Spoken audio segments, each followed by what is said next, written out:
The wet, the wind and the rain is back in Tuam Stadium for Dunmore, MacHales and Claregalway, the second of our double-header here in the Galway Club Football Championship. And the Senior Championship is really starting to take shape. This group we know will be topped by Tuam Stars with Down bottom of the table. But for Dunmore, MacHales and Claregalway, Brian O'Donoghue, there's still a lot to play for to finish second. And I guess from Dunmore's perspective, after the near miss against Tuam Stars, they'll be anxious to try and get back to winning ways. Yeah, absolutely. You know, it is shot to nothing, as you said, and both teams are already through, but you're potentially going to avoid a Milltown Rook Terror to be very strong. So both teams will be out to win it today as well, and you know, I think we're in for a good game of football. They do know each other well, you know, having played a couple of years ago in the championship as well, so we are expecting a tight game. Yeah, absolutely as well. It's going to be interesting to see how the new rules play out here with such a wind. I don't think we've seen it yet in the club championship. Colm Costello can score in every game. He can kick from anywhere, so if he hits form, and with Slattery there as well, you might be looking towards Dunmore for the victory with their ability to score for 2 points. They did miss a lot though in the last day against Tuam Stars, including the penalty that might have swung the game. So will that give Claregalway and their backs in particular great hope? I think so. Dunmore, they will know each other a lot, and especially from the under-19 maybe 2 years ago, and then last year Dunmore won it as well. So I think both teams will know each other from underage perspective, but I think Claregalway are a team that's building, so we'll have to see how it turns out today, but probably Dunmore will be maybe slight favourites, I'd say. Fascinating match in store. It's to see who finishes second and third. Dunmore MacHales against Claregalway.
And welcome to Tuam Stadium for the clash of Dunmore MacHales and Claregalway in the Secours Galway Senior Football Championship.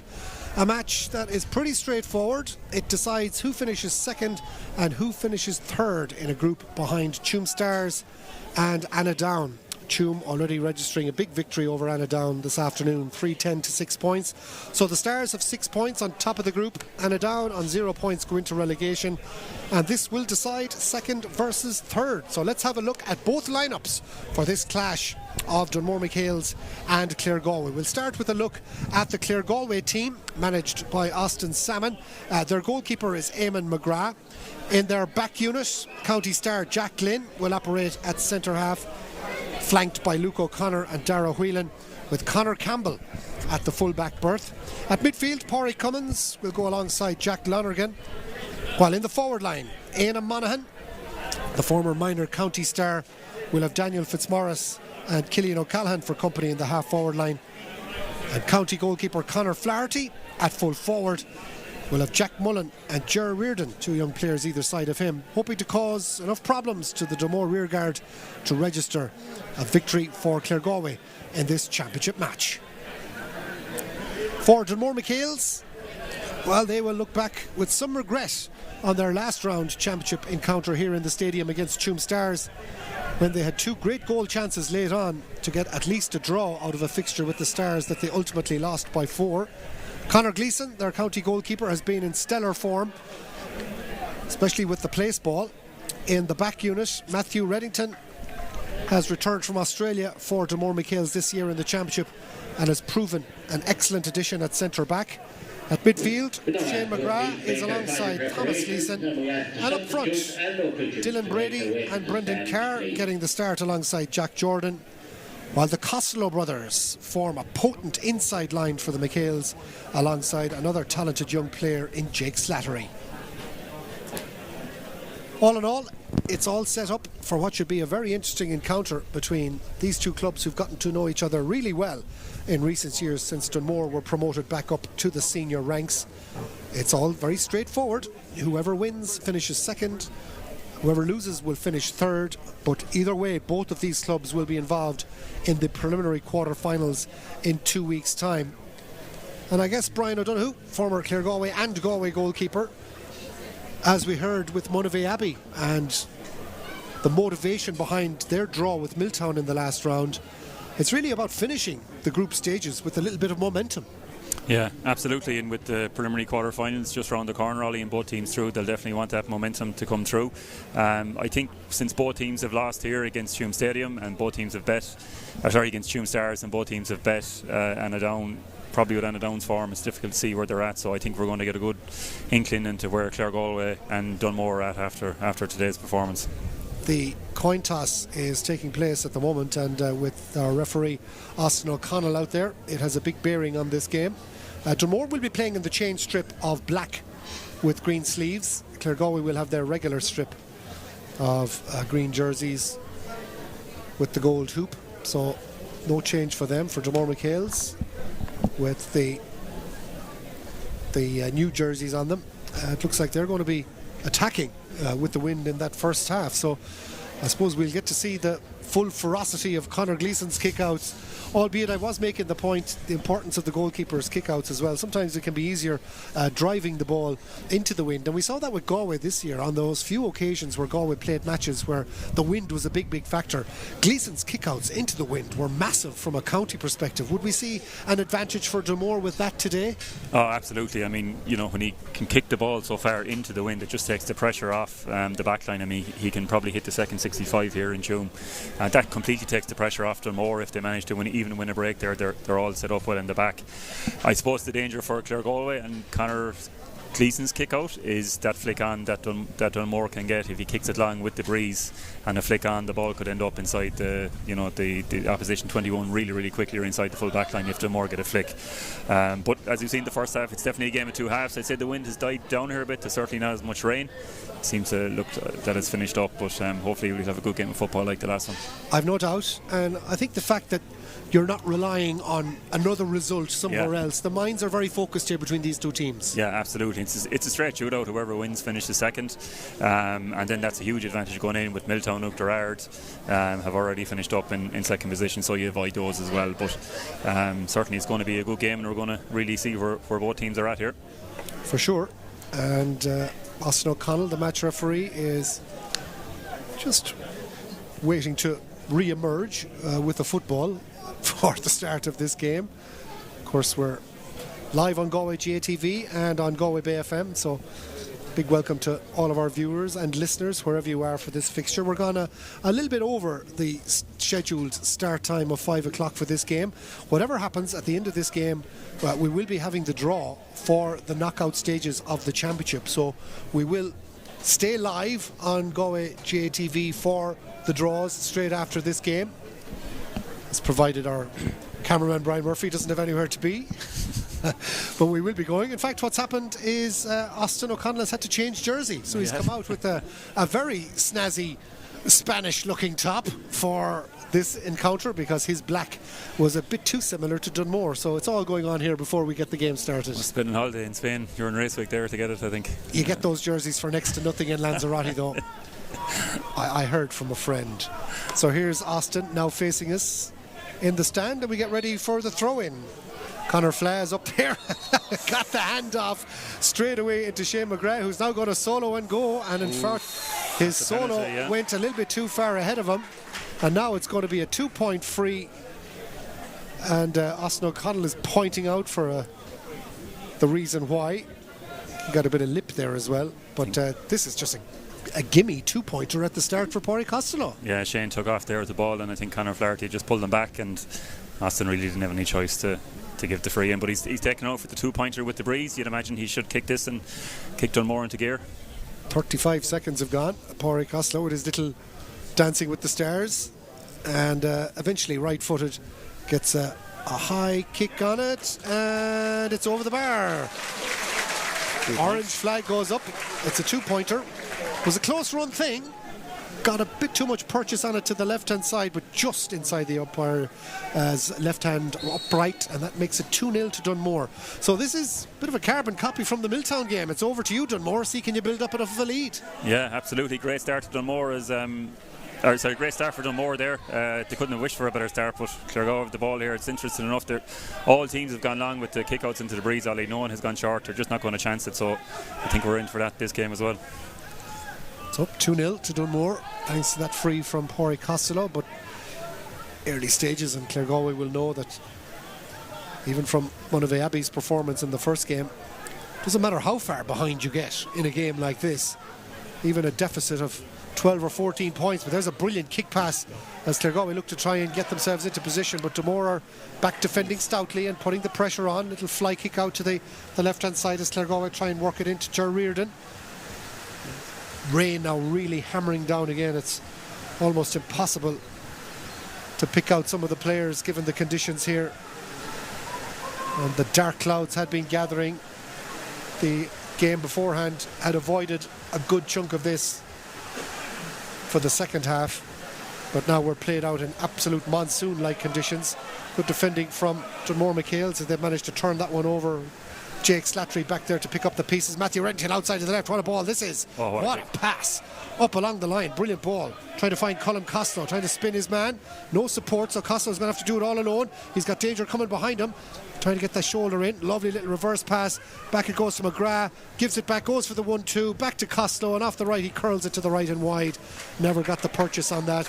Maybe the return pass to Shane McGrath was the better option there. But good counter-attacking football from Dunmore MacHales.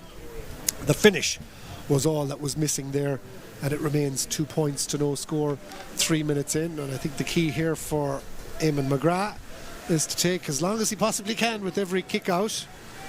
Certainly Brian Donoghue was never found wanting in that regard when it came to slowing things down. Although there's probably a bit more focus on the keepers now to get the ball back and play a bit quicker from the officials as well, Brian. Oh, absolutely, especially in the conditions like today as well. But good kick by Eamon against that breeze. It's certainly getting very windy down there and wet as I see a few more lads kicking the ball behind the Claregalway goalie. He won't be able to lay the next one, Ollie. Dunmore now suddenly have kicked 4 balls back to Eamon McGrath, so he has his choice from behind. As Claregalway now come forward with the ball from halfway, and it's with Luke O'Connor. Luke flicks it backwards, looking to try and bring Dara Whelan into the game. Whelan has got Éanna Monaghan in an advanced position. Éanna on the ball, plays the ball, but not even looking at him. Ger Reardon. Was Ger Reardon. Back to him, yeah.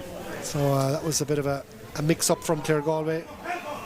Easy to see how players can get muddled in these situations as well, where you're just squinting to see the ball through the driving wind and rain.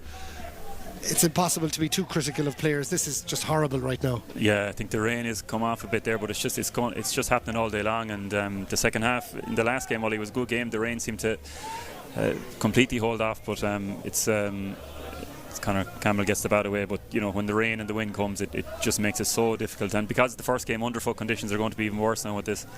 Although the pitch is holding up really well at Tuam Stadium, good, yeah. Must be said, congrats to the ground staff here, because they've done a terrific job just to get the ground aerated. The volume of rain that fell this morning before we even got the first game underway, don't mind the rain that's fallen since 3:15. This is the second part of a double header, so you would have expected the pitch to have cut up significantly, but there's no surface water. It's all looking really well. But this Tuam Stadium pitch will have taken a battering by the end of this fixture. Of course, there's no need for extra time or penalties or anything like that. Whatever happens in this group game, it'll be either a draw match or 2 points apiece. But either way, it's playing for second in the group that these sides are. Claregalway trailing by 2 points to no score in the opening stages of this game. We've played 5 minutes, so a chance for Dunmore MacHales to try and get a second score on the board. They only have one at the moment, and that's a 2-point free from Pádraig Costello from the very first attack, but since then it's been stop-start stuff really. Dunmore bursting their way through. They've got an advantage coming. Referee blows it back, the foul. Thomas Gleeson is the man just trying to get his breath. Dunmore with Jake Slattery take the free quickly and work it back out the field. Again, some heavy tackling going in there from Éanna Monaghan. There's a lot of work rate out there from both of these teams. Now let's see the long ball driven in. Is that going to work out? It's not. Well, Claregalway with extra players back there, and that was a little bit rash. Matthew Reddington, you can see he means well, trying to get that long ball in over before Claregalway get their defence set up, but generally speaking it's 3 defenders on 1 back there, and Dunmore will have to be a little bit more patient. Yeah, I think of the right of the Shane McGrath was in there. He's a big man, he can win the ball in the air, but definitely if it's a 3v2, and Jacqueline read it very well, Claregalway we're going to come out on top here, but bit of a slow game, Ollie. Claregalway starting sort, they're just trying to feel it out. They're probably trying to delay it as much as they can with this breeze, and hopefully keep the likes of Colm Costello to the minimum. Might be easier said than done, but Claregalway have plenty of homework done, and they know well that the Costellos are a potent threat for Dunmore MacHales up front.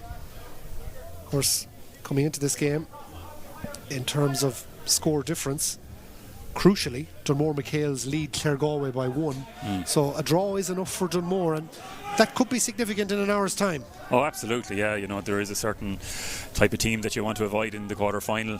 Milltown, Uachtarard, the likes of these as well. So it is good for Dunmore to have that extra point as Claregalway on the attacker. But they do have very good forwards, so you'd expect it. Let's see how Claregalway get on with their first attempt, as again the tackles are good, but the referee was playing on an advantage, so Austin O'Connell blows it right back, free to Claregalway, about 43 metres out. It does seem some of the advantages just seem to go on for such a long time. You'd wonder if there's maybe 3 or 4 seconds where it should be gone. But well, it was always 5 seconds, and that disappeared pretty quickly, and now it's gone like rugby, where you can play on as long as you like, it seems, and then if it doesn't come to anything, we blow it back. Oh yeah, it's sort of a bit nonsensical. It seems a bit that, but as Claregalway are bringing up their goalie here, Éamon McGrath, to take this 45, probably it's a good strike at the ball and delaying things as well, so we'll see how it goes, but a slow enough start. So let's see how he gets on with this one, which on a direct line is probably 45 metres out, but let's see how he gets on into the elements. Strikes it. Umpires go for the flag. He's got it. And it's a 2-pointer. So a great strike from Éamon McGrath. There was a shout from one of his fellow players as the ball was in the air, so they must have been behind it and saw that it was on track. So that's level us up. 2-pointer each. A 2-point free from Éamon McGrath, cancelling out the one from Costello. And there's no doubt after 9 minutes Claregalway will be delighted with their start. There's another long ball from Shane McGrath that's going to skid close to the gate, getting out, and at the end Dunmore can't keep it in play, and it's all come to naught. A little bit of a waste from a Dunmore perspective there, but gauging the wind is not as easy as one thinks, playing with it, but it'll definitely be a much happier Claregalway camp after the opening 10 minutes, given the fact that it's been low scoring. We've only had 2 scores, a 2-pointer from either end, but that effort from Éamon McGrath has definitely taken the pressure off Claregalway big time. Here he goes. He's got a big boot on him, hasn't he? Yeah, he's a good goalie. He's involved. It's a huge kick. It's gone over everybody, and a chance now for Ger Reardon to get on the end of that, and Reardon putting the boot down, trying to get there.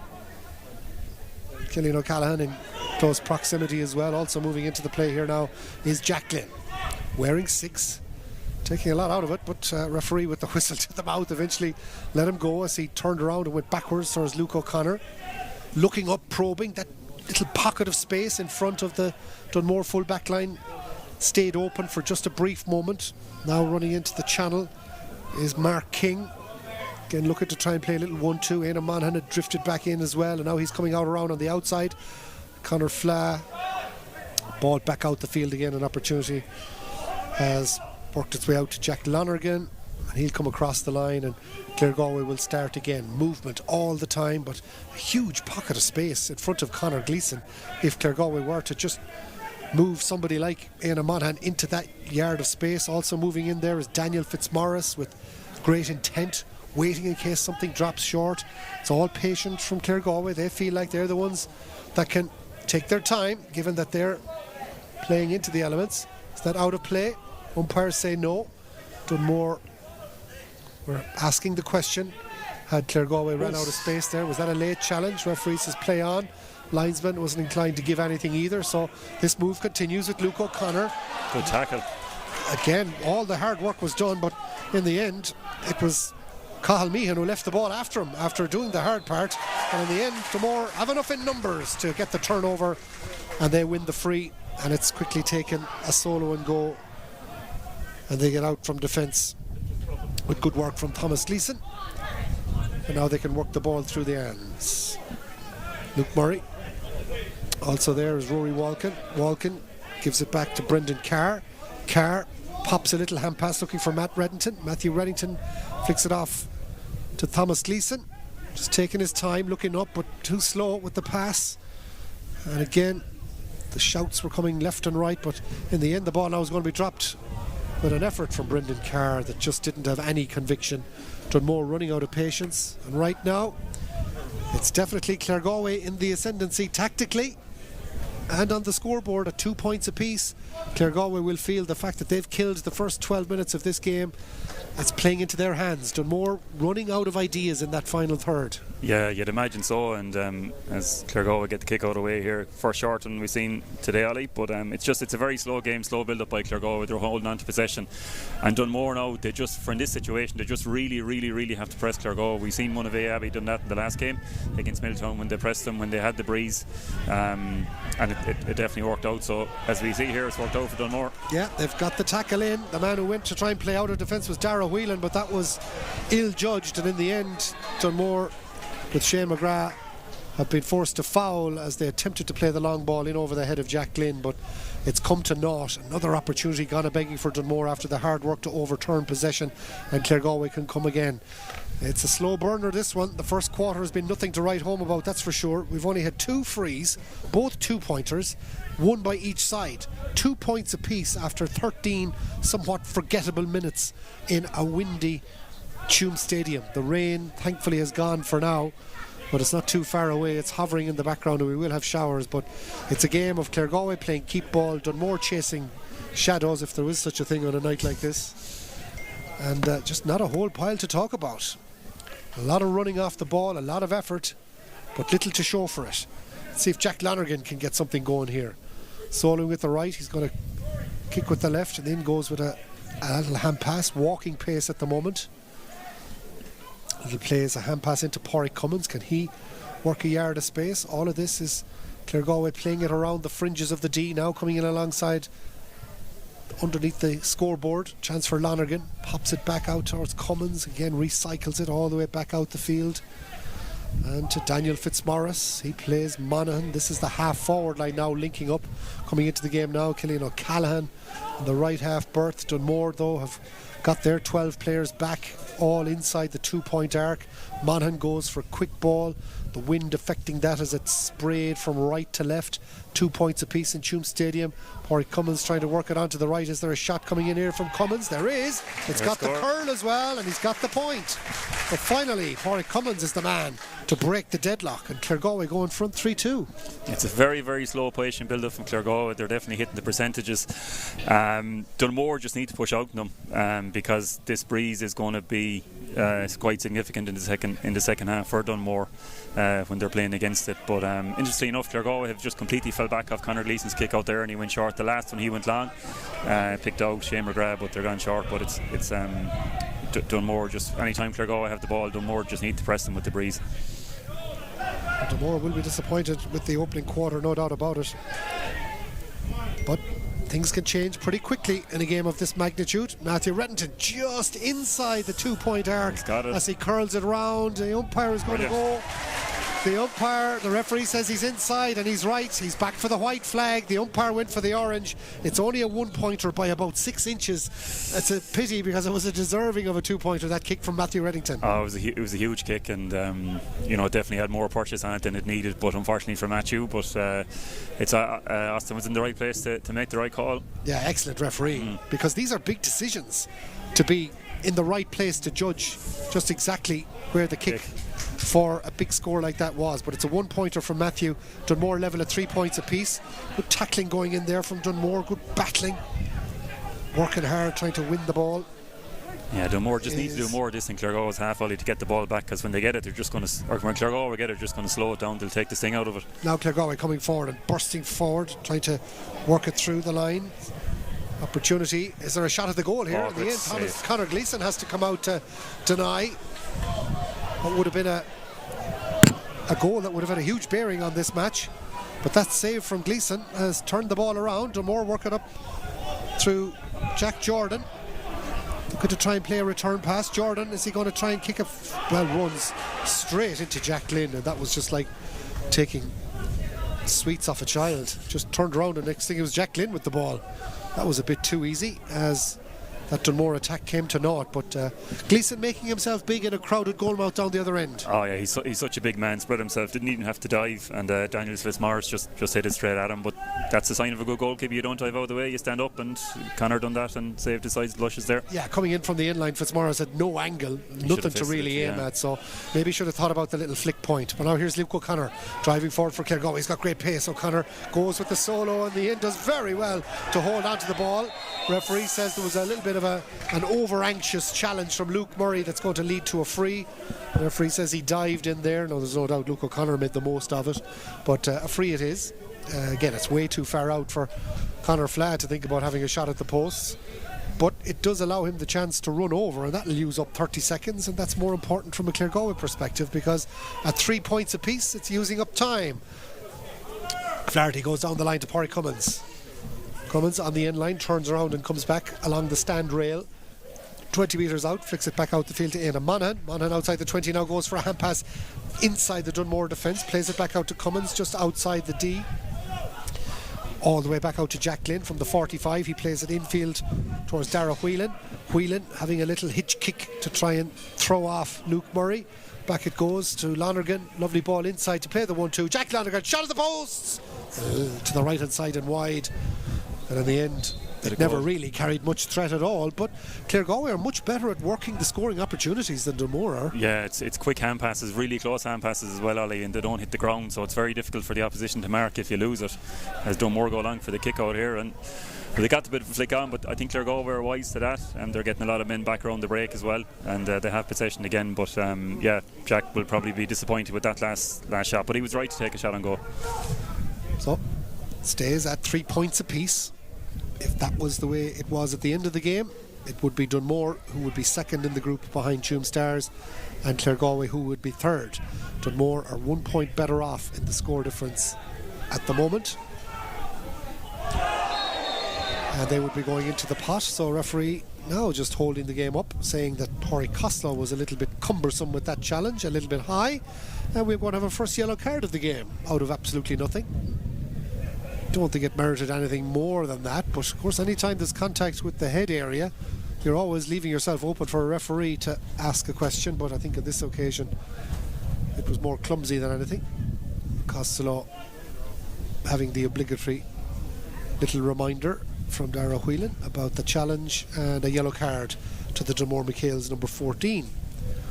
Whether that becomes significant or not later on in the game, time will tell. But we are 19 and a half minutes into a game that can be best described as pedestrian at the moment. It's definitely not the most entertaining game, Ollie, we've seen so far, and maybe if Jim Gavin wasn't going for the presidential campaign, he might look at this and might look at changing the rules. It's certainly very, very pedestrian here, and just need a bit of a bite, I think. But I think any time Claregalway have the ball, Dunmore just need to challenge them and tackle them, and if they can get it off it, then they have a good chance. Otherwise it's very, very slow build up. Yeah, it's poor. I think more so than Jim Gavin, I think there's more of an onus on the Galway County Board to change the Galway Club Football Championship for next year, not to have the second round of winners v winners, and just go to a preset formula and take your chances. You're going to probably end up with one, maybe two max dead rubbers just on pure luck and numbers, but you won't have everything decided in advance of the final round as we've had this year. And I'm not even convinced about seeding the top four either for the draw, because that tends to create a little bit of a very obvious dominant knock-on form as well, where you're almost assured of the teams that are going to top the four groups. So maybe watch this space for a change for the 2026 draw. It certainly needs consideration. Here we are, Claregalway, however, attacking into the final 10 minutes as the ball played across the square. Dunmore MacHales back there to defend it, and defend it well, and Dunmore come away with the ball. Jake Slattery back there and gets the ball up towards Shane McGrath, who's barely had a sniff in the first 23 minutes of this first half. Plays it down along the line, looking for Jake Slattery to get into a more forward position, but again the ball dropped, and Dunmore just not quite at the rhythm of this game. Claregalway turn it over, win it back. Dara Whelan into the Dunmore half. Pádraig Cummins outside of the left can play a dangerous ball in, but too much on it. Straight through to Conor Gleeson. And there's barely a murmur from the crowd here, Brian. And when you think about it, there was far more at play in this fixture than in the Milltown Munavay Abbey game, which was on beforehand, and that just gave us a rip-roaring encounter. So what's the difference? It's hard to know. Maybe they'll come into it in the second half, but certainly I think the type of football we're watching doesn't lend itself to get the crowd off their feet like it did in the last game. It was just a bit small, a bit chaotic, gets the crowd a bit more involved, but maybe we'll see here now. There's a big effort from out distance. It's going to drop in and over the bar. In the end, it's a beauty from Colm Costello. Who else? He's got himself an absolute two-pointer from downtown, outside the 45, and maybe that's the kind of spark we needed, Brian Donoghue. That'll get anyone off their feet. I mean, Colm, what a forward he is. He scores in every game he plays. It's just probably a matter of how much he's going to score. But we got a fantastic view of it there. But hopefully that'll bring a bit more spice into the game as well. It definitely needed something like that. Yeah, for sure. It was a really uninspiring opening half to that point, but that effort from 50 metres out from Colm Costello, well worth the admission fee alone. He just threw caution to the wind and bombed a two-pointer from way outside the 45. That puts Dunmore 5-3 up. So 5 points to Dunmore MacHales, 3 points Claregalway. But Claregalway will still be the happier of the two teams by far, given that they're the ones playing into the elements. And now they've got Conor Flaherty getting his first ball. Should be a score. Conor Flaherty turns and slots it up and over the bar for a one-pointer. Great response from Claregalway and from Conor Flaherty. Yeah, excellent ball in there, and Conor's got a good pair of hands and turned around, kicked it with his left. Not his strongest foot, but still a very good kick by Conor. And Claregalway's tactic here is, I think, just to let the Dunmore have the ball from the kick out, just completely eliminate Conor Gleeson's long kick out of the wind, which is probably leading to the slow build-up, Ollie, that we're seeing.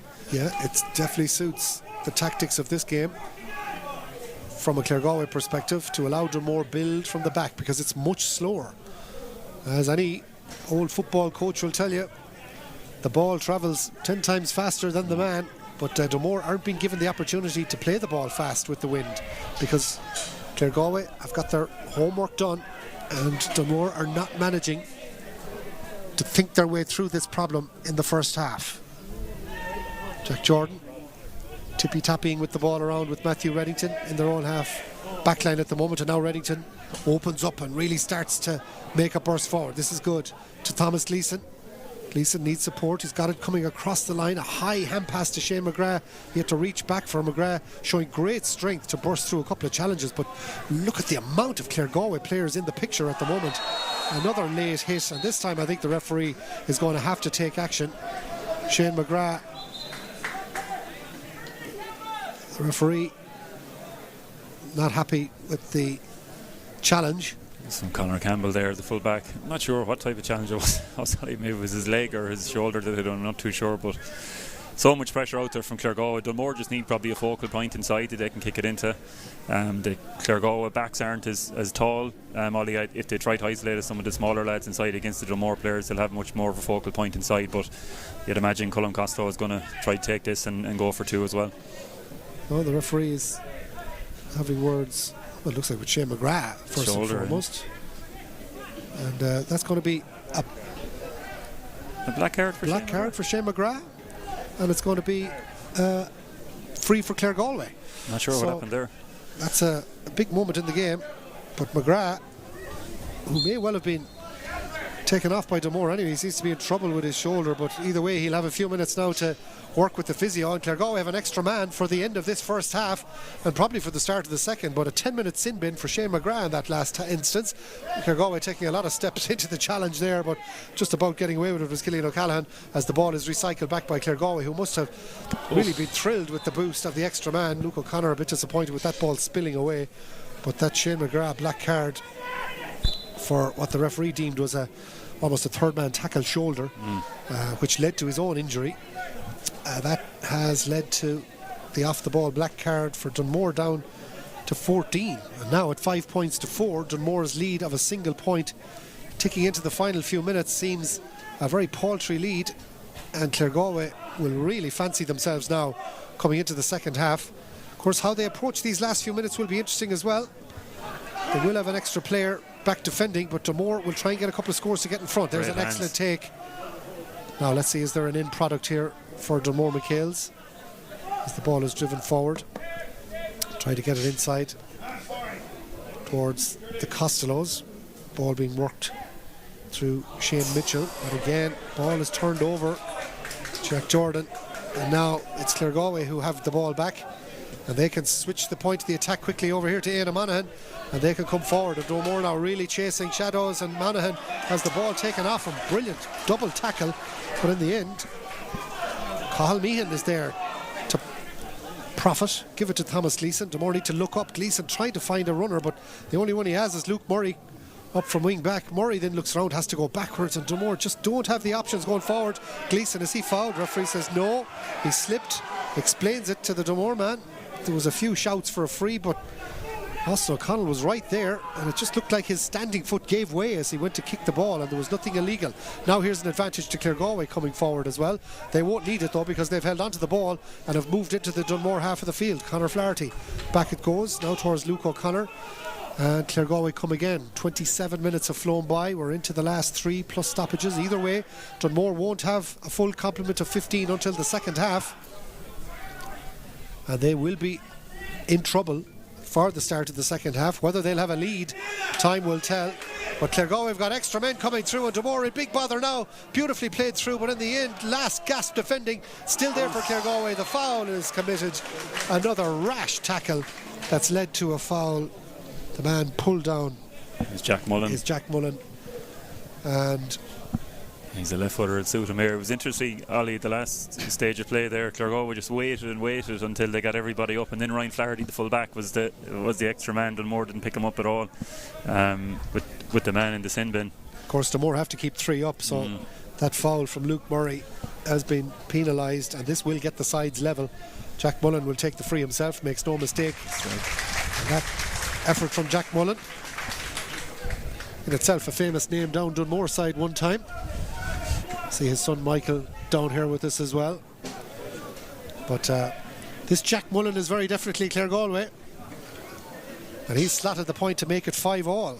And Claregalway would probably feel, if they really want to go for it now, Brian, this is a wonderful opportunity. The last few minutes of the half. Yeah, absolutely. The first few minutes of the second half, just if Dunmore have taken possession here, but yeah, with the extra man, you can definitely you need to make hay as well, and they'll have the breeze in the second half. But they should be trying to get another score on before the break. Well, after their big first round win over Annadown, it probably took the pressure off Dunmore MacHales in the context of relegation being taken off the table, but they're going to be limping into the preliminary quarter-finals the way things are looking at the moment. And for a side that were being touted as having such great promise and so many great attacking players, there's a foul. It's a 2-point free. Pádraig Costello should be able to edge Dunmore 2 in front. The foot trip as Dunmore now make a change, and they're going to be taking off Luke Murray, and it looks like it's Sean Murray, his brother, is coming on for him, so straight swap from the same house. Of course, Dunmore are down to 14, remember. Shane McGrath is in the sin bin and will be for another 5 minutes, and that'll be probably the remaining 3 minutes of this half plus a couple of minutes at the start of the second.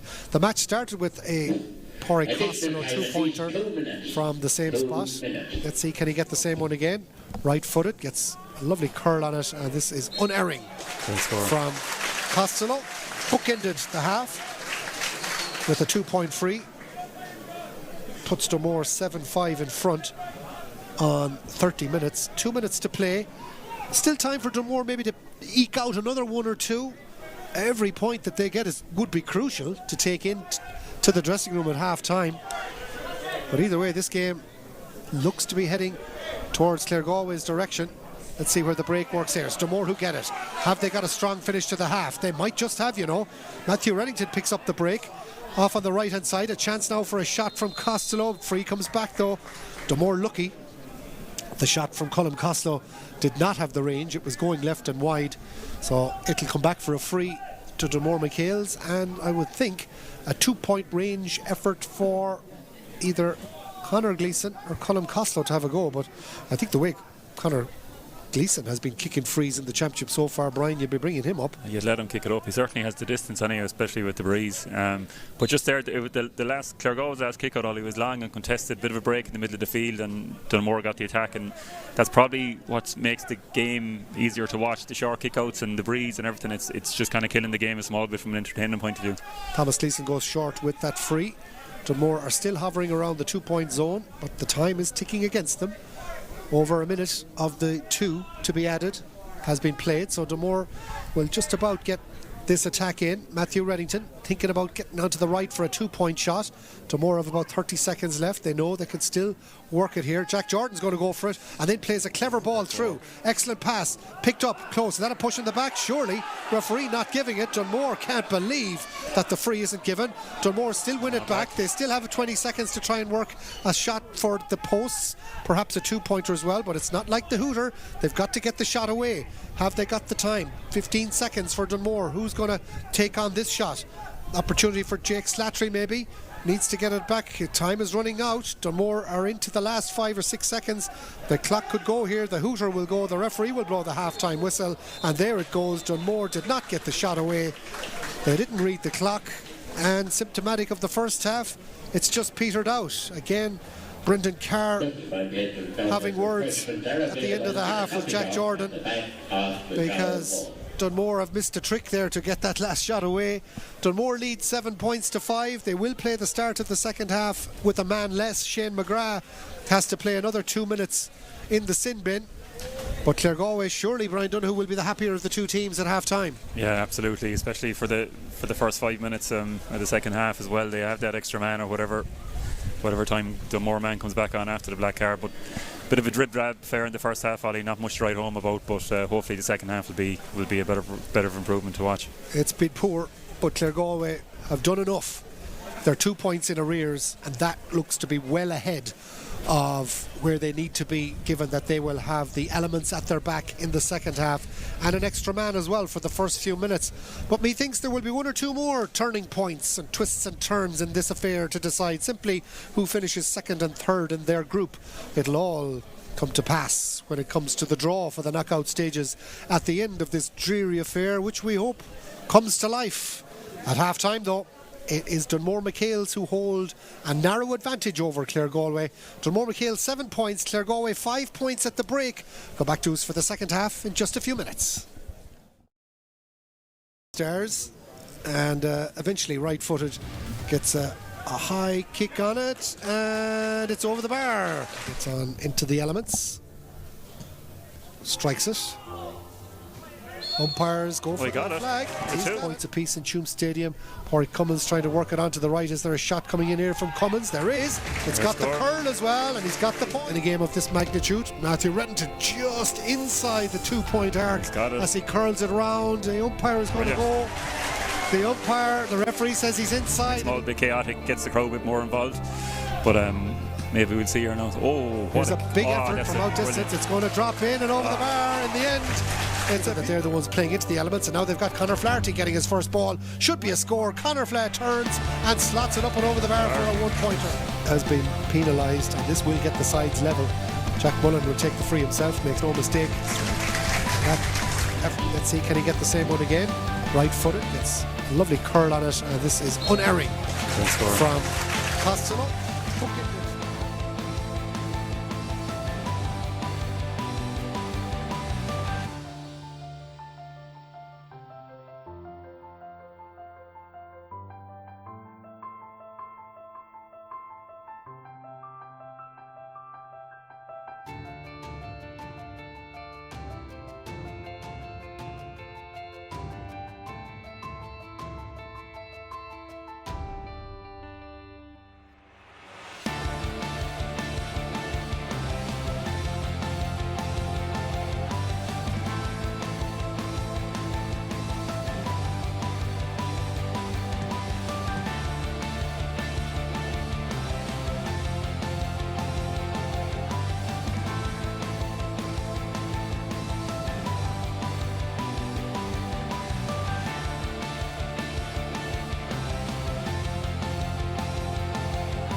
Welcome back to Tuam Stadium, where, can you believe it, the sun has emerged for the second half of Dunmore MacHales and Claregalway. And let's hope that's a metaphor for this match brightening up somewhat as well, because it's been a pretty drab affair.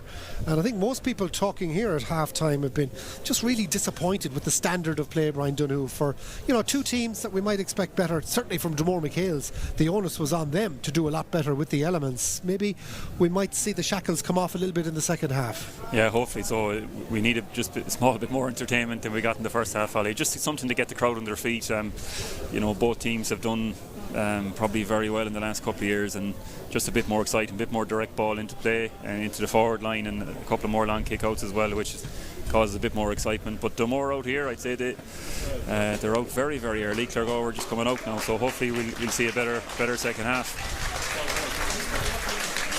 So Claregalway re-emerge for this second half, and I can't imagine there'd be too much need for any change on Claregalway's side. Remember, Dunmore MacHales are still going to be down to 14 players for the first few minutes of this second half. We know that the stop clock went just past 32 minutes, so I can imagine that Shane McGrath will be warming up and ready to come back on within a couple of minutes of this second half, so that Dunmore can have their talisman ready to go. Matthew Reddington is going to go in for the throw-in. We talked about the sun. Well, there is an inordinate amount of black clouds behind the scoreboard as well, so there's a lot of moisture in the air and a lot of rain still to fall this evening, so we'll see multiple rainbows, I suspect, before this game is over. But remember, the draw for the preliminary quarterfinals coming up at the end of this tie. At the moment, Dunmore MacHales are going to be finishing second and Claregalway third, but that can all change very quickly. Dunmore win the throw-in. Matthew Reddington gets the ball off. That's a foul, and a cynical one by, looked like Conor Flaherty tracking back, and I think this will give an opportunity for Conor Gleeson to come up from the back, because this is a free in the 2-point arc just outside it that will give Dunmore every chance. So Conor taking his time. They're doing the best to delay it anyway. It is a good tactic for them to delay it while they're down an extra man. Well, Conor knew he was taking this free 20 seconds ago, and yet he's dead right. Just about counting the steps now to come up.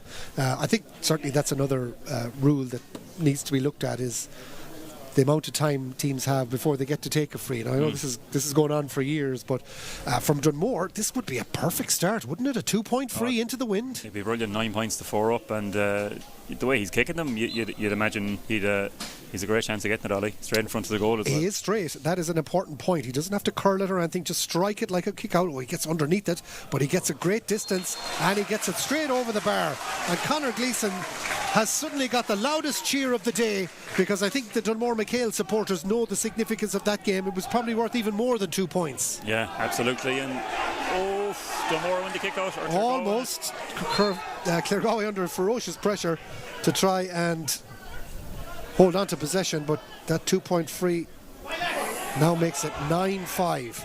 Dunmore have made a change in that first half as well. Pádraig Martin, a lot of steps being taken by Jack Lynn coming out from the back, but it matters not a jot, because Dunmore have turned it over and they look a different team coming out in this second half. Possession coming through now.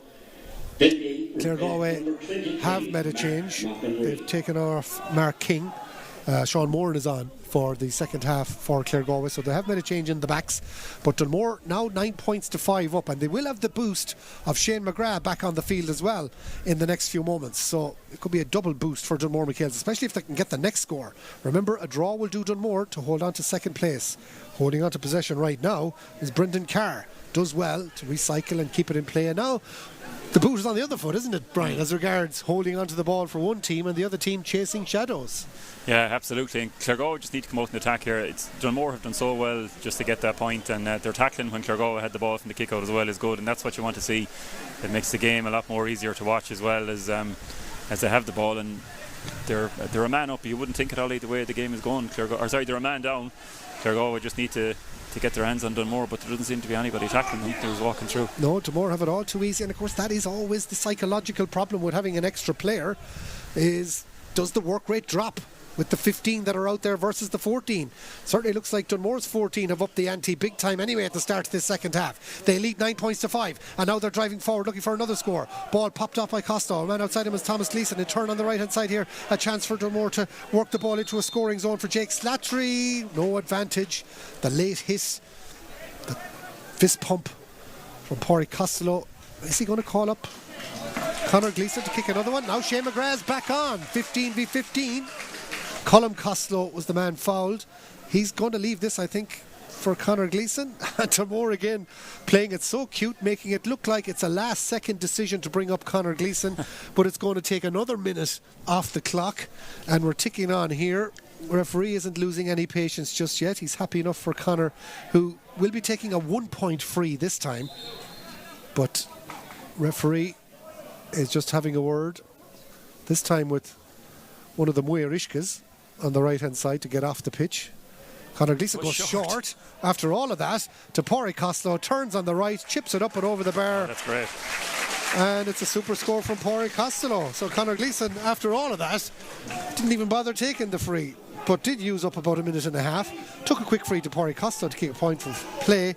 But the bottom line is, Dunmore have outscored Claregalway 3-0 in the opening 4.5 minutes of the second half into their wind, and they're back to the full complement. Yeah, double scoring, and you know, when you bring your goalkeeper up that far, you probably think he's going to kick it, so Dunmore come again.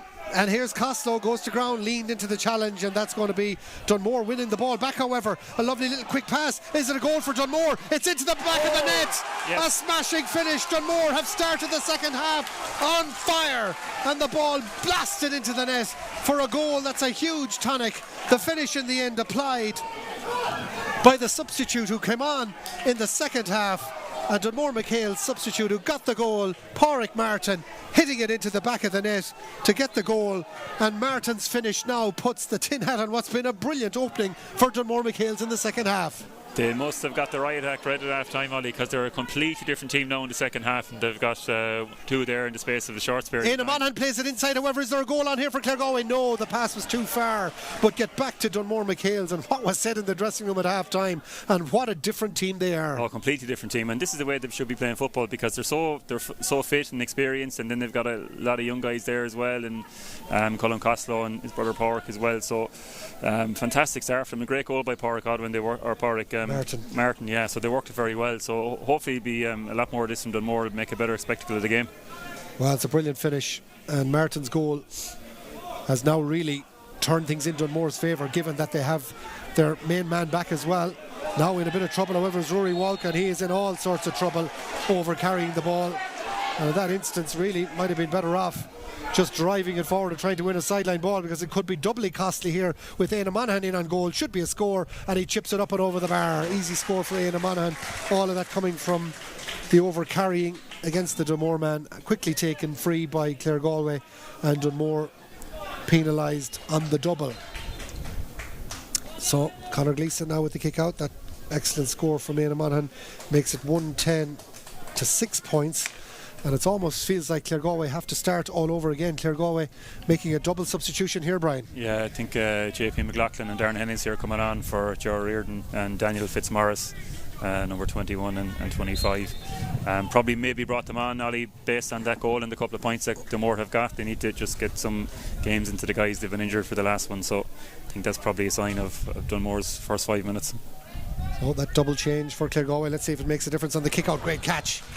Martin again into the thick of the action, driving forward. Is that a foul? Referee says play on. This time it's, of course, Brendan Carr, who's really showing great temper and interest in this fixture to up the ante for Dunmore. He was the one at the end, although he's kicked a ball there that's just asked a few questions of Matthew Reddington, who looks back at him as if to say, what was that about? But Reddington did well to recover. Dunmore having to make sure they keep the 3 up, because they'd have been in danger otherwise, as Dunmore burst their way through. Another chance, a shot into the net. What a finish. Dunmore MacHales with Shane Mitchell have managed to pull another goal. While Pádraig Martin got one at the start of the second half, Shane Mitchell has come through to finish brilliantly. And all of that started out in the middle of the field. A brilliant, thorough through ball, and Mitchell's low finish was textbook into the corner. Brilliant. Very difficult for him and McGrath to stop there, and I think a small bit of verbals afterwards from the Dunmore player, and I think he's got after getting the yellow card there from Austin. Probably let the Claregalway lads know that he's after scoring a goal, but the scoreboard is going to tell them anyway. So fantastic finish for Dunmore, and Claregalway are in all sorts of trouble now. Well, from 2 up, Dunmore are now 10 up, and they've got their man back on the pitch, Shane McGrath. Remember, Dunmore had a black card before half time, and they looked in all sorts of trouble when they were a man down. And remember as well that they were level going into injury time at the end of the first half. But that 2-pointer just before half time was a crucial score. It gave Dunmore something to hang on to with a 2-point interval lead. But by golly, have they added to it in the second half. And there's only one team playing football right now. Reddington, heavy shoulder over the top. That's a foul. It's a free in. Matthew Reddington's made a big difference too, and his strong, direct running style has helped Dunmore MacHales build this lead, and 10 points should become 11. Yeah, and they've just gone at Claregalway in the first 10 minutes of the second half, Ollie, and first 9 minutes of the second half, and they've absolutely run them open with 2 goals and another point here now as well. And Claregalway just stunned. Absolutely, I think they've only got a point in the second half, Main and Monaghan, but yeah, all credit to Dunmore. They've come out in the second half absolutely firing, and the scoreboard is showing them the reward they got. Pádraig Costello then with the free. Let's see how he gets on. The crowd are amused by his dancing style of a pre-shot routine, but all that really matters is he delivers. The end product is he does deliver, and that free makes it 2-11 for Dunmore, 6 points for Claregalway. That's a scarcely believable scoreline. Yeah, it's a fantastic 10 minutes for Dunmore, and Claregalway are in trouble here. The kick out, oh, what a storming bit of play from Shane McGrath. It's 5-on-3 Dunmore. What a bit of an attack out to the right hand side. A chance for a point, tapped up and over the bar by Pádraig Martin. Dunmore MacHales have suddenly gone from being a side that looked no hopers in this senior championship to being the team that were being talked about after the Annadown victory as a potential threat to the Big Four. They really are the ultimate Jekyll and Hyde side. They looked so poor in the first half and looked like a quality outfit that could challenge for Frank Fox honours in the opening. Now they come driving again. Claregalway get the breaking ball, though, well worked by Darragh Whelan. Claregalway must be shell-shocked right now. Absolutely shell-shocked, yeah, and they need to get their main scorers in the ball here now. Dunmore have just gone at Claregalway in the second half for Everton, and they've got their just rewards, 18 points to 6, and whatever breeze is there already now, Claregalway need every bit of it. They also need to get a couple of scores, and a 2-pointer would definitely get them ticking. But Dunmore's 2 goals have been a wonderful addition to the scoreboard. Now here's a bit of a desperation shot from distance. It took a bit of confidence, it needed a bit of skill, and it's been applied brilliantly by Jack Mullen. He looks a proper player. A 2-pointer from Jack Mullen has got Claregalway to 8 points, 2-12 for Dunmore. It's back to 10. Yeah, Jack's a good player. He was with the Galway under 20s in 2024. Very good left foot as well, as we've seen there as well. And they need to get him on the ball. And at this stage, they need 2-pointers. And they need them quick. Oh, super kick from Conor Gleeson. Against the wind and everything. You know, that's so difficult to do. Albeit the effort at the old chip pick-up hasn't worked out for Éanna Monaghan, but he's been fouled. Claregalway get the ball back, and Claregalway come again. It's amazing how quickly the momentum can shift, however, in these games. Claregalway, remember, have a big win behind them. And Dunmore have done so well to build up a lead. But it can change quickly. Dunmore now are going to take every bit of time they can. Sean Murray goes down. He's been just nudged as he went down to pick up possession there. Little word from the match referee. Still we're ticking on. 12 minutes in the second half have flown by. Much more entertaining second half. Way better, yeah. As Dunmore now take the free out from the back. It's a long ball, well stuck, pushing the back on Costello it looked like, but the ball has been kept alive, and Dunmore, if they can get to the end of this, but in the end it's Colm Costello who's caught a little bit napping behind Conor Campbell, who was quickest to react to that breaking ball, and Claregalway now can play their way out from danger and launch a counter-attack. Conor Flaherty out from full forward now, operating at a much more central zone as Claregalway need to get onto the ball. Luke O'Connor driving forward and more trying to get a couple of tackles in, but none really forthcoming, and now it's really opened up inside for Cillian O'Callaghan off the right. Should be chipping over a point and is. Simple score from the Claregalway number 10, and on 12.5 minutes Cillian O'Callaghan gets another score for Claregalway. Bit by bit, 2-12 to 9 points. It's starting to look a bit healthier. Yeah, they're just coming back into more of the game now, but it is a fair gap, 10 points, especially against the Breeze as well. Dunmore have just done so well, and they've just shell-shocked Claregalway for the first quarter of this game. Back second to half. 9, and next to Oh, play. what a catch. Great ball in the middle of the field. Connor Flagg getting underneath that one. Player down, but referee says play on, and that touch, in the end, the referee has blown it up because of the injury, because I think he felt Dunmore were going to intercept it.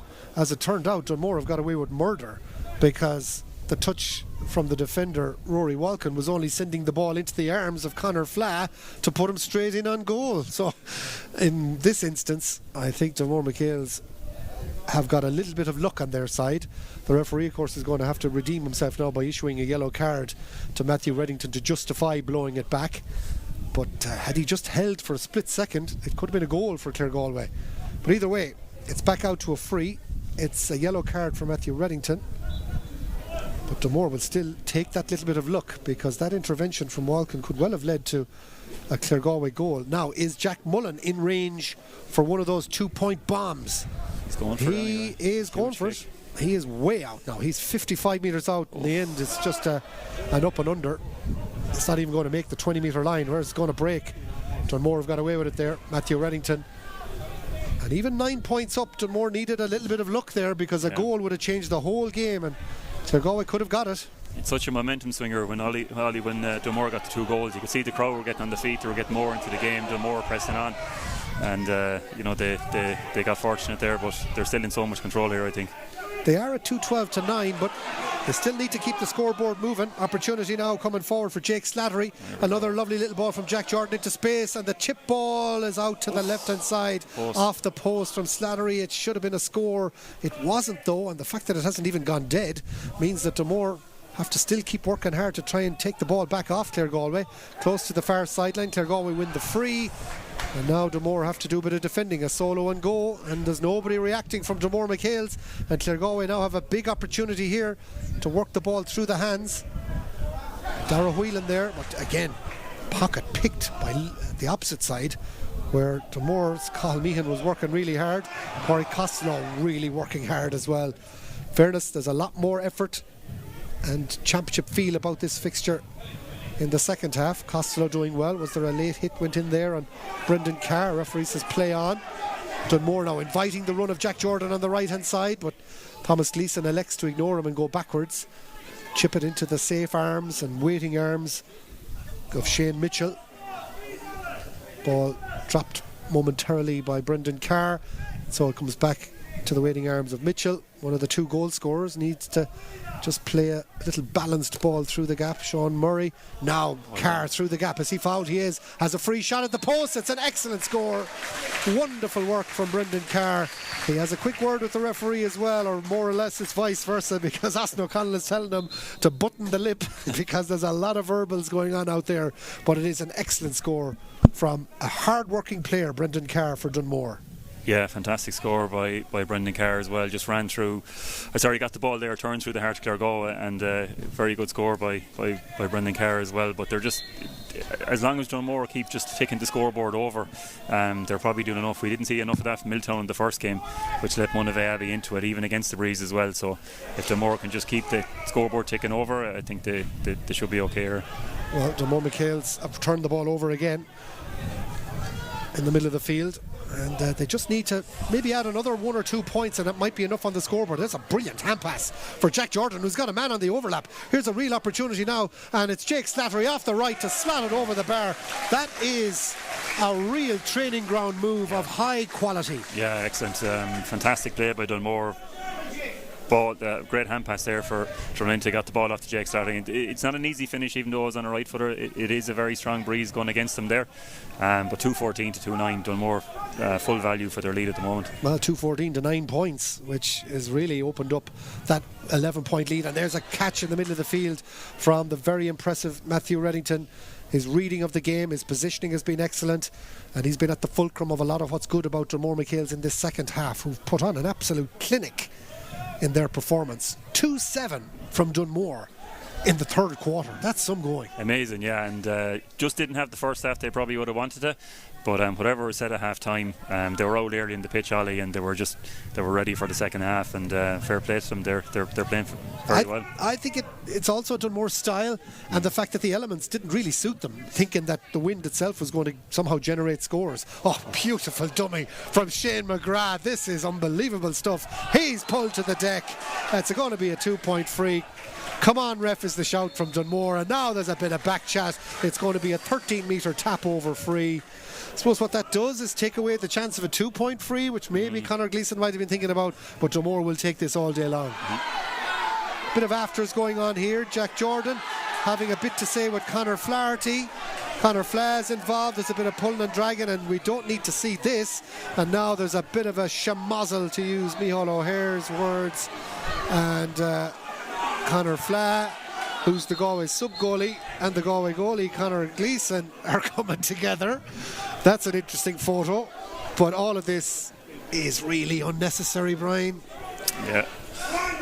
Maybe Claregalway feel that they need something to get them back into the game. Maybe this might help or give the motivation up. I'm not sure what happened, Ollie. I didn't see it. But a bit of handbag stuff, really. Maybe a couple of cards handed out, but nothing untoward. Dandy Kelly is there, the sideline man. He comes in just to have a word. The opposite side as well. There's going to be, I would imagine, the usual scenario here is 2 yellows. What Dunmore don't want is the free to be cancelled, which was a tap over point. But methinks it was some Claregalway frustration that instigated a lot of that, but there's a right conflab going on here. Dunmore will feel really hard done by if they don't get the free at the end of all of this. There's a few smiles, I think, of the ironic variety going on down here as well.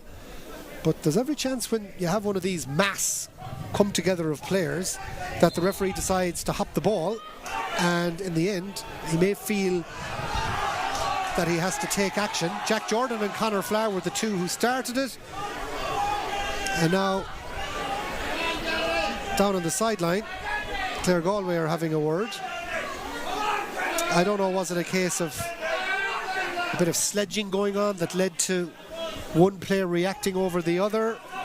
It looked like that. I mean, they both got yellows, is it? Well, yellow. A red card for Jordan. For Jordan, yeah. Seemed a bit harsh now, I'm not sure. Well, he's not finished with Conor Fla yet, so let's see what happens there. And black card for Conor Fla. So either way, it's both players down to 14. There's a lot of gesturing going on here on the sideline. No, is that a Claregalway man down on the sideline? No, I don't think so. It may well be. Dandy's seen it all anyway, so I think that's the result in there. Yeah, of course it's down on the sideline there. Alan Glynn is asking the question. He felt that it was a pull down, but Jack Jordan reacted. Yeah. So it's a red card for Jack Jordan for whatever come together there, and a black for Conor Flaherty, all from a needless incident.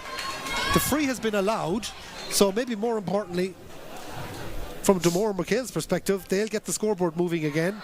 2:15 to 9 points. It certainly injected a fair bit of temper into the closing moments of this game.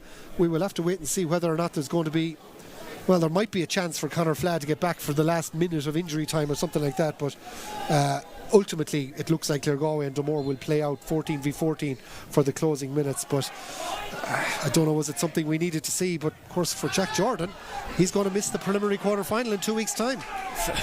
Very harsh call. We have to see it again, Ollie, but it certainly doesn't fare on Jack to miss the next game.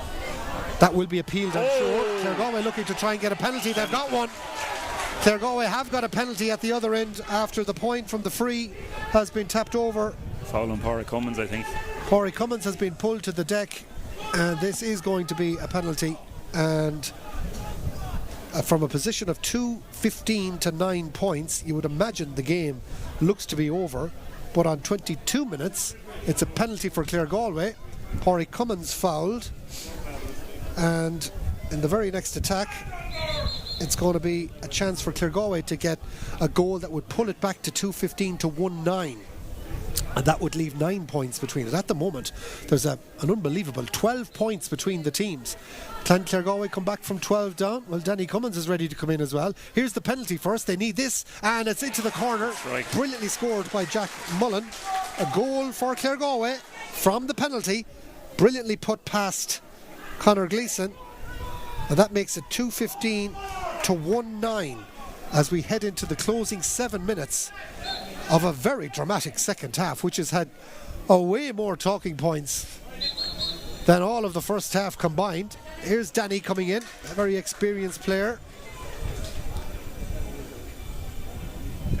Part of me is waiting for you to take off the jersey at this stage, Brian, and make a run down there at the sideline. I don't know. I don't think the new one would fit me, Ollie. I didn't see Barry Cullinan in the car park. He's not here, is he? But Danny, what a great stuck for myself and Barry. But yeah, Danny's a great stalwart. It's great to come on, and it's 14v14 now, Ollie, with a lot more space, and it might suit Danny if he can get a ball into him. And he's 1-on-1 inside, and the guy is similar stature. And now Jack Glynn, I have a little bit of sympathy for him. He started as if he was going to carry on and then stopped, and the referee now has done him for over carrying. So in many ways, Jack, a very experienced player as well, even if he was the Young Footballer of the Year in 2022.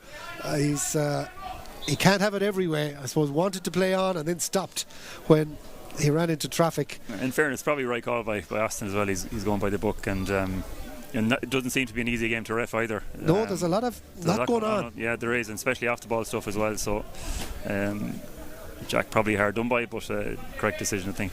I've no doubt Dunmore MacHales will appeal that red card to Jack Jordan on what looked like a pretty innocuous coming together between the two players. So all might not be lost for Jordan in that instance, but it will be one of the big negatives for Dunmore out of this game if that red card stands. Now here's Shane McGrath coming through on goal, still dancing his way through. Still he goes, back it goes. Too many steps, says the referee. Just looked like he'd popped it off in time for Pádraig Costello to have a pop at the post, but had ran into too much traffic. 5 minutes to go plus stoppages. Is it too far back for Claregalway? 2-15 to 1-9. I'll never say never. Claregalway are going to need at least one more goal, but there's every chance they could still get something out of this game with a barnstorming finish. 14v14, remember. Dunmore have to keep 3 up in the modern rules. Here's an opportunity for Éanna Monaghan. Has to start with a point. As he chips it up and over the bar, he gets it. So 25 minutes. Éanna Monaghan with a point from play into the town goal of Tuam Stadium, off the left from 25 yards out in a pretty central position. That makes it 2-15 to 1-10. Might seem highly unlikely, but never say never in the modern game. There's a brilliant kick out from Conor Gleeson, out over everybody in midfield to his brother Thomas, who turns around and gives it back, and that might just be a kick out to take a bit of the pressure off. Jake Slattery needs to get rid of the ball, dances through a couple of challenges but took too many steps. Dunmore then don't give the ball away, and Claregalway are going to have a tap over point from the edge of the 20-metre line. In fact, the referee is going to indicate that it'll be a 2-point free from outside the arc. I'm not sure he can do that, but of course that's I'm not so sure with the rules. One time when you had a 50-metre free, you brought it in 50 metres. Now the referee has brought it in 6 metres to make sure that it's right outside the 2-point arc, and this would be a heavy punishment on Jake Slattery's over carrying. If Jack Mullen lands the 2-pointer, he curls it up but to the right hand side and wide. Maybe Claregalway would have been better off if the ref ran in the 50 metres he was meant to run in and give a tap over point. 2-15 to 1-10 it remains. 8 points in it now. It would have brought back to 6, so it would have made it into a good finish with 5 minutes to go, but probably just beyond Claregalway now. Dunmore are just going to manage this out, I feel. It looks that way, although every kick out is important. Conor Gleeson is taken every time he can. On this near side, Matthew Reddington is waiting to come back on. It looked like he ran off for some running repairs, and now he's okay, I'm sure, to go back in once the ball is in play. Ball breaks down. Pádraig Costello plays it off and takes a return from Brendan Carr. Costello holding on to the ball. All this time Reddington can't go back on until the next break in play. That's certainly part of the rules. So here's Dunmore with Cathal Meehan playing around in a dangerous area in the middle of the field, but Meehan does very well to dance through a few challenges. Claregalway though intercepting. And Dunmore overplaying it out in the middle of the field, and now this could lead to some problems for Dunmore, having to go back as Claregalway go long, but it's a poor ball and very well gathered, although the hand pass from Colin Comer didn't go to the intended target. It's been rescued, and then a poor ball from Brendan Carr is giving it back to Luke O'Connor, and Claregalway have got extra players over. Is there a foul? Referee is being drawn his attention to a 3-up breach.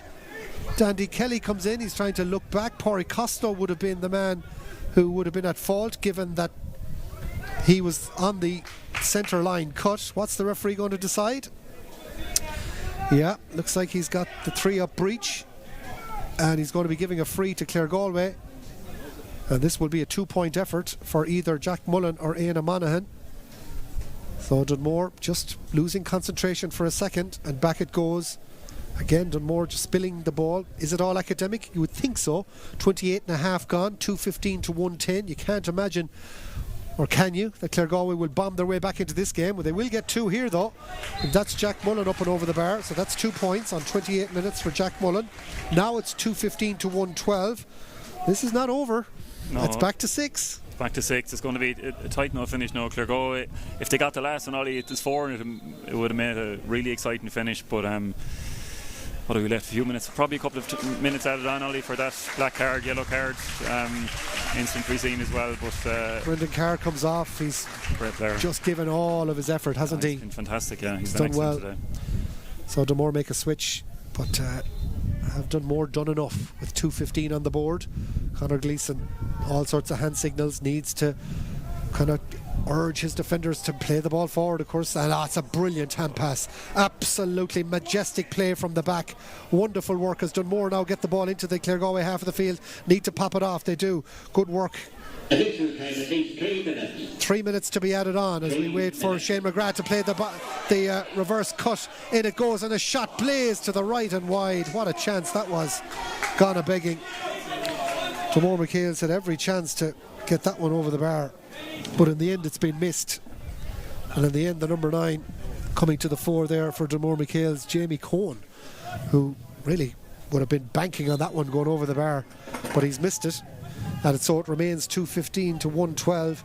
That's 3 2-pointers, but that still won't be enough for Claregalway, Brian, because a draw would be good enough for Dunmore in terms of affecting the table. But I think right now Dunmore are looking for the confidence boost of making sure that they register a victory, which their second half performance surely deserves. But Claregalway will keep going. Remember, Dunmore down to 14 with the red card. Claregalway have Conor Flaherty ready to come back in the next 30 seconds. That would make it 15v14 for the last 3 minutes of this game. We're ticking into the second minute as the ball picked off the earth. Well, that's a harsh one. Very, very harsh against Jamie Cohen, and I think a wrong call. But Claregalway are being told to have to wait another minute. Conor Flaherty can't believe it. He shows his frustration. Certainly looks like the 10 minutes are well up on the sin bin, but he's been told he has to wait another play. Claregalway are now 2 minutes left. They have to get at least a goal, you would think. Here's the effort. A drop ball in around the square, a Hail Mary. Conor Gleeson comes with the fists and is a little bit lucky because it breaks out for his brother, and that should be that, as Thomas Gleeson holds onto the ball, just needs to find a colleague. He does, in the shape of Pádraig Martin. Pádraig Martin goes long, and now there's a breaking ball over the top. Is there an opportunity here now for Costello Pádraig to get Shane McGrath into it? McGrath goes round, bull to the deck. That'll be a black card surely against Dara Whelan.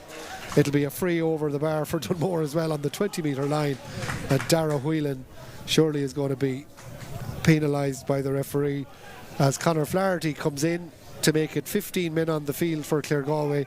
It would be ironic if Whelan goes the opposite direction with the black, but he might just give him a yellow and let him off with that, and in the end he does, goes for a yellow. It is all academic though, because Pádraig Costello should be in a position to put this tie to bed with a minute to go. Your thoughts on man of the match as well, Brian Dunhu, after we watch this free from Pádraig Costello? It's been an interesting game that probably you could forget about the first half and judge everything on the second, the way it's gone. But Costello looking to try and get another score on the board to make it 2:16 to 1:12, and he duly obliges Pádraig Costello with the free, and that makes it 2:16 to 1:12 and that should be enough. Dunmore will be in pot 2 with the second place teams. Claregalway will be in pot 3, and know that they'll be getting the likes of Killannon, Oughterard potentially, as kick out goes out over the line there as well. Oughterard, Killannon and Milltown, the opportunities for Claregalway to get in this draw, which is coming up in a few minutes time. Dunmore have done enough to see themselves home as well. The referee just giving a final free to Claregalway. Last play of the game, we've played the 3 minutes, and it's Claregalway trying to work the ball through. Conor Flaherty back there, that should be almost it, as the ball is won by Shane McGrath, back deep in defence. He did have a little 10-minute rest before half-time, but he really has such great balance and play as well, and he will be the man in possession towards the end of this fixture as the referee blows the full-time whistle. Dunmore MacHales in the end, the victors 216 to 112. The final thoughts and the man of the match from Brian O'Donoghue. Yeah, great players from Dunmore. Probably a better second half performance than the first half. But I think Paul Costello on the edge of the square, he was excellent from frees. He was just all over the place in the second half. And a bit of fire in Dunmore in the second half, or a bit of a spark at half time. Certainly lit a fire in the second half. And Costello was at the 4 to them, and they'll go in happy with a 7-point win. So the way this works out, Dunmore, Milltown, Oughterard and Killannon are all in the second place pot, and the third place teams were Ballymoylock, St James's, Navanna Letchermore and Claregalway. So some potential for some very interesting ties here, Brian. Yeah, definitely. Probably you'd have to say, Dunmore and Milltown probably two of the stronger teams. I know Oughterard and Killannon are there as well, but certainly they're the teams they want to advise. Montbellier, St James's, Claregalway, Navanna Letchermore. It is going to be difficult for them. Probably Dunmore or Milltown would probably be the two teams more likely to make the break into the top 4, to take on this, like the Sawtill, Tuam Stars, Corrafin and Moycullen. But James has had a good draw yesterday against Moycullen, 13 points apiece, so probably not all said and done, but certainly you look at Dunmore and Milltown as the two teams you'd like to avoid in the preliminary quarter-final draw. Well, that draw will be coming up in just a few moments' time. The Claregalway and Dunmore players are out on the pitch, so they'll be probably making their way into the sanctuary of the dressing room, and we'll be getting ready for the draw. Stay with us here on Galway GA TV, and we'll hopefully get things organised and set to go at 6:30 for the draws for both the preliminary quarter-finals of the Senior and Intermediate Football Championship and Senior Relegation. For Senior, we know it's Dunmore MacHales, Milltown, Oughterard and Killannon in one pot, and they'll be drawn against Montbellier, Moylock, St James's, Navanna Letchermore and Claregalway in the other pot. So repeat fixtures can't happen, so we obviously know there'll be a couple of matches that won't be able to happen from this group, as well as in the group we saw with Milltown earlier on as well. So all very, very interesting, and all, I would imagine, the supporters who are making their way out of Tuam Stadium at the moment will be getting their earpieces in, and they'll be getting to their Twitter machines and to their Facebook pages, and indeed to Galway Bay FM live for the draw for the knockout stages in the next couple of minutes. We're watching the Dunmore MacHales team. They're in a huddle out on the pitch at the moment.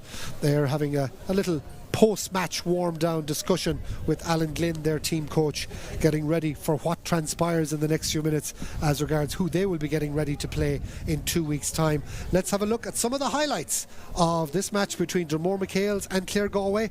We're going to be back here live, touchline in Tuam Stadium, with the draws for the knockout stages in just a couple of minutes.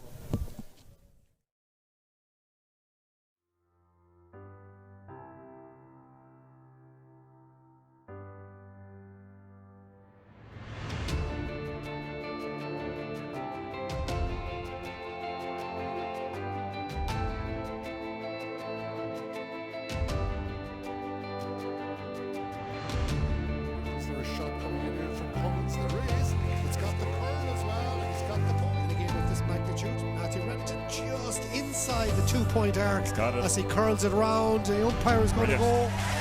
The referee says he's inside. It's a bit chaotic, gets the crowd a bit more involved, but maybe we'll see or not. There's a big effort from out distance. It's going to drop in and over the bar in the end. They're the ones playing into the elements, and now they've got Conor Flaherty getting his first ball. Should be a score. Conor Flaherty turns and slots it up and over the bar for a 1-pointer. Has been penalised, and this will get the sides level. Jack Mullen will take the free himself, makes no mistake. Let's see, can he get the same one again?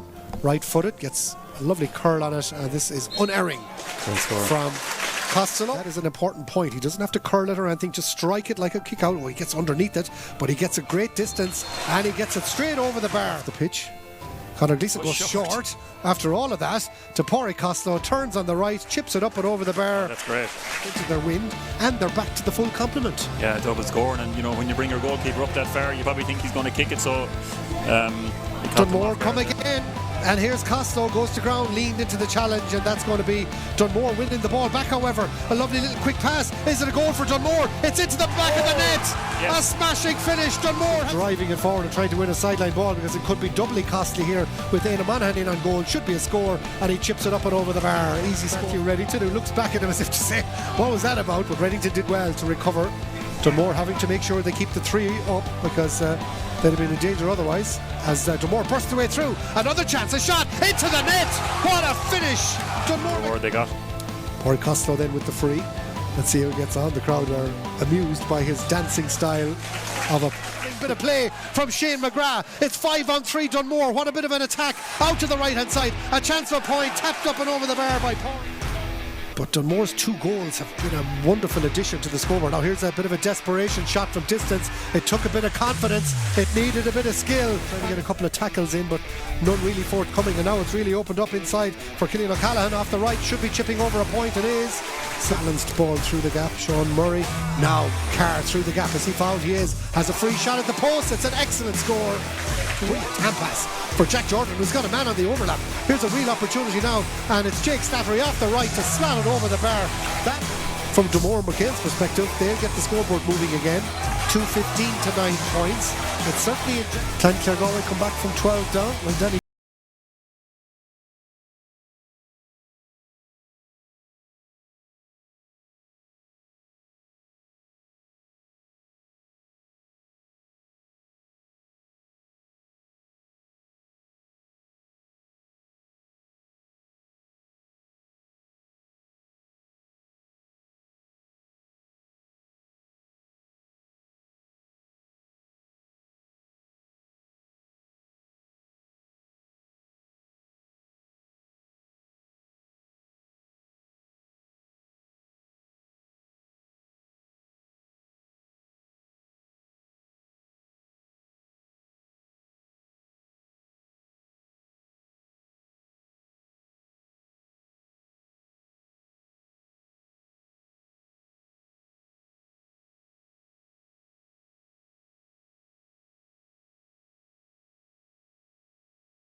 So there you had a look back at Dunmore MacHales and Claregalway, and what a storming second half performance from Dunmore MacHales that saw them lead to victory. And that means that Dunmore are in the pot for the draws, which are about to take place. As you can see, we've got a number of our officials with us from the Galway Football and County Committee, so everybody is ready. We've got 2 mixing bowls as well ready here as well, so there might be a cookery demonstration happening just afterwards as well. But either way, we've got relegation for intermediate and senior, and that will dictate the order of the round robin matches that will take place. We also have the draws for the preliminary quarterfinals of the intermediate and senior football championship. So it's relegation, that's our first port of call. So we have 4 teams in this intermediate relegation round robin: Ardmore Mary, St Gabriel's, Clifton and Oncarrarua. So we have a senior relegation of St Michael's, Barna na Furbacha, Anadown and Monavea Abbey. They're the two relegation draws. The first draw we're going to do is the senior relegation. So this will give us the order of the matches that will be played in senior relegation. So let's draw the first team as we wait to see who is going to be out first of the hat. Monavea Abbey. Monavea Abbey, who put in such a storming second half against Milltown today to draw their match, and they will play Cumminpel, Barna na Furbacha. Barna na Furbacha. So Monavea Abbey against Barna na Furbacha is the first game in senior relegation. We'll just ensure that this is the second tie. This will determine the order going forward. Anadown. So Anadown, Anacoon, and just to make sure that everything is right in terms of the senior relegation, Anadown will play St Michael's.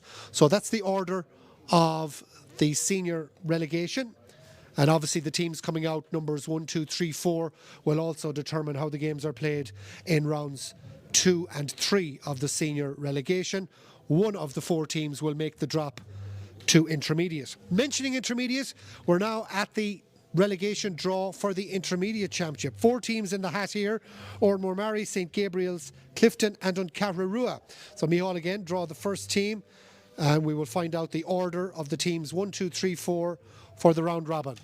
Clifton. Clifton are the first team out. So Clifton in the first intermediate relegation tie, they will play Ormore Mary. Ormore Mary. So Clifton and Ormore Mary, a fixture that looks set surely for Pearse Stadium in a couple of weeks' time. We'll see. There's plenty of venues between those two, that's for sure, that could be getting the look in as we watch the second match. Uncarrarua. And Uncarrarua, mentioning the West, up from junior, and they will play St Gabriel's. So St Gabriel's. So again, there's plenty of pitches between Uncarrarua and St Gabriel's that could host that fixture. A big stretch between those two teams. So they are the two intermediate relegation ties. Uncarrarua against St Gabriel's, the second fixture following on from Ormore Mary against Clifton. Now we get to the preliminary quarter-finals of the senior and intermediate championship. Pádraig Dandy Kelly is in position here. There can be no repeat fixtures from the group game, so we have senior and intermediate. First up, it's going to be intermediate. The decisive, stern voice of Pádraig Kelly deciding how things operate here. The second place teams are going to be drawn first. So the first, second place team, Cartoon Shamrocks. Cartoon Shamrocks, they go into the draw. The only team they can't play are Micheál Brannocks. Of course, they played out a draw. And Micheál Brannocks. So Micheál Brannocks come out, so they go down next in line. Yep. So I draw again now. So a redraw to find out who Cartoon Shamrocks' opponents are. I'm very interested in the background music going on here as well. There's a tune version of EP. Menla. So Menlock will provide the opposition for Cartoon Shamrocks. So just to clarify that, it's Cartoon Shamrocks against Menla, and this is the team that will play Micheál Brannocks. Micheál, Garrity will pull this one out. Caltra. So it's Caltra and I am Micheál Brannock. Another big tie. So Cartoon Shamrocks against Menlock and Caltra against Micheál Brannocks are the first two preliminary quarter-finals in the Intermediate Championship. Let's get to the third tie. Kilconnelly. So Kilconnelly are out. Let's see who Lions stay. They can't play Glenamaddy, so this will make life very simple. If Glenamaddy come out, they'll have to drop down. Kilconnelly Play Caherlistran. will play Caherlistran, as it would have been anyway. So Kilconnelly, Caherlistran. Now that's what I call a proper derby match, that's for sure. You'll get your tickets in advance for that one. Corofin B. And Corofin's intermediate side, they are left to what should be play Glenamaddy, but we'll wait and make sure that Glen come out of the hat. And we do have Glenamaddy. And Corofin against Glenamaddy is the last of the intermediate preliminary quarterfinals. Let's just recap then. It's Cartoon Shamrocks against Menlock, Caltra against Micheál Brannocks, it's Kilconnelly against Caherlistran, and Corofin against Glenamaddy in the intermediate preliminary quarterfinals. Those matches also in 2 weeks' time. So some mouth-watering fixtures to look forward to there, that's for sure. However, I'm sure a lot of you, including the Milltown and Dunmore MacHales fans and the Claregalway fans who are just after leaving Tuam Stadium on the back of your side's performances here today. Don't forget, Bunavay Abbey have already found out the order of their matches in the the senior relegation, but now in the senior preliminary championship quarter-finals, we have got two groups of 4 teams. In the second place teams, we have Dunmore, MacHales, Milltown, Oughterard and Killannon. Micheál, the first team out, please, as the rain sheets down again here in Tuam Stadium. Killannon. Killannon are first out. Killannon, in the third place teams, Montpellier, Moylock, St James's, Letchermore and Claregalway. They can't get James's, but they can get the other 3. Who do Killannon get? Montpellier, Moylock. Montpellier, Moylock against Killannon in the preliminary quarter-finals.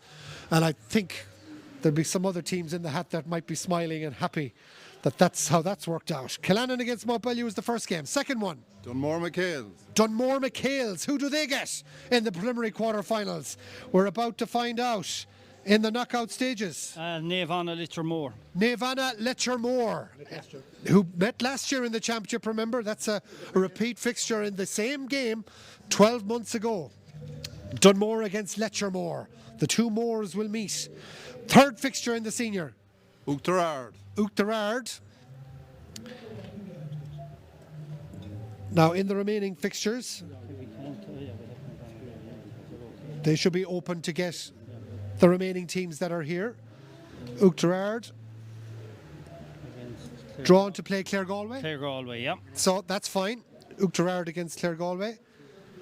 And the final fixture, we'll just make sure that that is able to happen as well. Milltown. Milltown should be against St James's, and that will be good to work out as well. St James's. Milltown against St James's. So let's recap on the Senior Football Championship preliminary quarter-finals, as a huge sigh of relief is passed here by some of the officials that everything has gone so far to plan. So it's Killannon who are in action against Montpellier, Moylock. Dunmore MacHales will play Navanna, Letchermore.